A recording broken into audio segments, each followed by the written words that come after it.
I want to share with you 3 secrets that will make you more confident by the end of this video. It's not about tactics, because those exist and you maybe have seen them, maybe you haven't, but you got to ask yourself, why do they fly out the window when I need them the most? Like the date that I'm on, like the interview that I have coming up, like when I pull out my phone and I get all awkward trying to film for an Instagram story. Confidence is an inside job. And in this video, we're talking about how you can master the inner game of confidence so you don't need all those tactics. And it really comes down to 3 things. You master these and people are going to start asking you for the advice. All right, so let's do a little theory and then we'll get into the meat of this and how to fix this, okay? The confidence loop is basing your self-worth from the inside out. The doubt loop is basing your self-worth from the outside in. So this starts with you comparing to others, which normally causes you to feel insecure, causes you to doubt yourself, leading you to hide out more. The confidence loop is very different. This is where you know yourself, which leads you to trust yourself more, to accept yourself further, and then the vibe of yourself and everyone you talk to is raised. My reason for showing you this is because most people have it backwards. They think if I can appear confident on the outside, that'll reflect and internally I'll be okay being confident. And it's the complete opposite. When you start from the inside, you know, accept, and trust yourself, everything in your life is better. So the next part of this video, we'll break down, well, how? How do I know, trust, and accept myself so my vibe is better?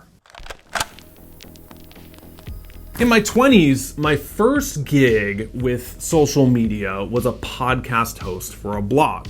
It was a health and wellness blog, so I got to interview the who's who of New York Times bestselling authors, researchers, really cool people. I was in good shape. I had a degree in exercise science, and I wondered why I would hold myself back from inserting my own opinions. It really stifled me. Like I didn't feel confident talking about the subjects that I was supposed to be an expert on. See, at the same time as hosting the health and wellness and being the guy, I had this disgusting habit of chewing tobacco. I was addicted in high school and it carried over into college. So I remember being on a podcast and checking the clock, counting down the minutes, so I can end this conversation about health and pop a dip it. And the reason I'm telling you that is because when I trace back why I held myself back from the health and wellness space, you lose confidence when you feel like who you are in public doesn't match who you are in private. You can't trust yourself if you're always breaking commitments to yourself. In the same way you can't trust a friend who says, dude, I'm showing up 3 p.m. Thursday. He ghosts you. Like, where is he? Are you gonna trust that friend? No. So this is why trusting yourself is the pillar to confidence, because you're showing up for yourself. Breaking commitments is how you lose confidence and trust in yourself. But when you keep your commitments, you actually get a lot of confidence really quick. I'll give you another brief story. I had a buddy who just got off 75 hard.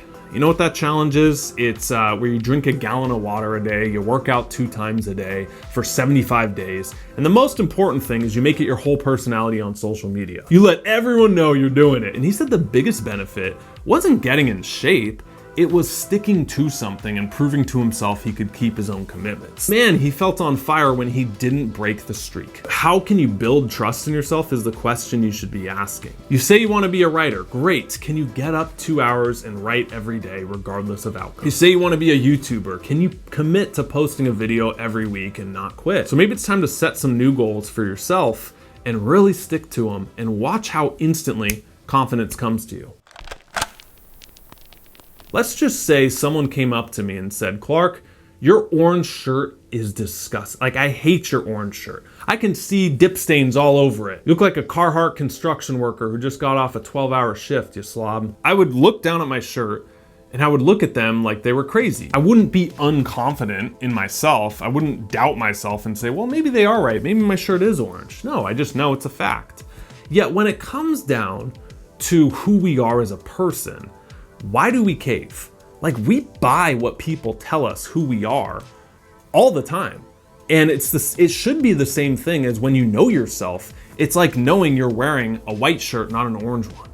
And if someone says, you're cringe, or you heard someone was talking behind your back and you hear the things and they're just not true, why do you cave and accept it as truth? And if you don't know yourself, you're always going to base your opinions and source your identity outside of yourself. My favorite way is as simple as keeping a journal.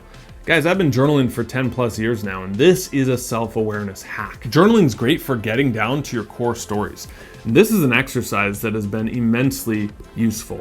If you just draw a line at birth until where you are currently, so like let's just say 30 or 40 years old, and then you draw a tick for every 10 years, fill in the stories that happened in your life, your key life events. Like I graduated here, I traveled internationally here, I started my business here, and get as many stories that make you you as you can. And that's like a movie timeline of your life right there. That is such an underrated exercise. And I know journaling can be intimidating. Like, how do you look at a blank page and make magic out of that and know yourself? So I'll link up right here the 11 questions to change your life. That's our free gift for YouTube subs. These 11 prompts will get you started on this self-awareness journey with journaling. Everyone talks about the power of visualization.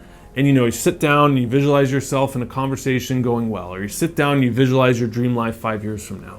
And we think of visualization as positive all the time, right? Like that's the way to get results, is positively visualize yourself just crushing it. But what we don't realize that has a bigger effect on us is negative visualization. That's all fear is. Fear is just worst case scenario you're replaying in your head, negatively visualizing hypothetical situations that haven't even happened and likely won't even happen. What that is resisting what could happen, resisting the possibility of failure. And so, you really want to go up and talk to someone. You find them extremely attractive, but your mind flash forwards to worst case scenario. If I do that, they're going to throw a drink in my face, tell me to f off, and someone's going to record it and post it on social media. If I leave this job, I'm going to be broke, no paycheck, I'm gonna have to take a lower paying job. All of those are negative visualizations of what could go wrong. That's where the insecurity and the doubt comes from, is a lack of acceptance. So here's where I'm going with this, because you're like, acceptance, but fear, where does this all link up? It's this. Real confidence is accepting that things can go wrong and you're still going to be okay. You're not going to die. The worst case scenario 9 times out of 10 will not happen. 99 times out of 100. It's just the negative visualization we're doing and the game we're playing on ourselves. One thing I did in a journal was an exercise I got from Tim Ferriss called fear setting.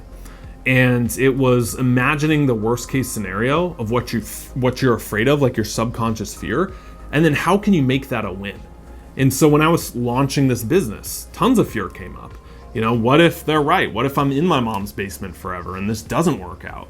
Because you can't really control an outcome. Like people come with business plans, but man, there's no way you can predict things. And so much of my career has just been leaning into feelings of inspiration and excitement and not having a plan with it. Having goals, but really no plan. And so what I did is I said, what, if all this fails, I can be a teacher in Hawaii. And that got me really excited because I'm like, look, if I go 5 years in this thing and it's still not hitting, I can pull the ripcord and my plan B, I can be in Hawaii. How bad is that? That's pretty cool. And I can teach 9th grade, which I love teaching. Like I could live with that. And right there, accepting the worst case scenario and then flipping it to, oh, actually it's not as bad.